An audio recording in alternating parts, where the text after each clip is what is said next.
రాష్ట్రంలో బాలురకు రక్షణ లేకుండా పోయింది. బాలసదన్లో బాలురుపై లైంగిక దాడి ఘటన మరొక ముందే ఖమ్మంలోని మరొక ఘటన చోటు చేసుకుంది.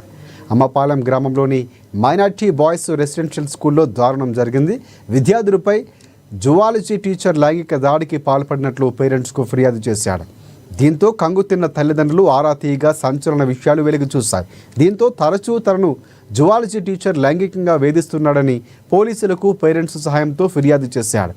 స్కూల్ ప్రిన్సిపాల్పై కూడా కేసు నమోదు చేశారు. ఫోక్సో కేసు నమోదు చేసుకున్న పోలీసులు దర్యాప్తు చేస్తున్నారు.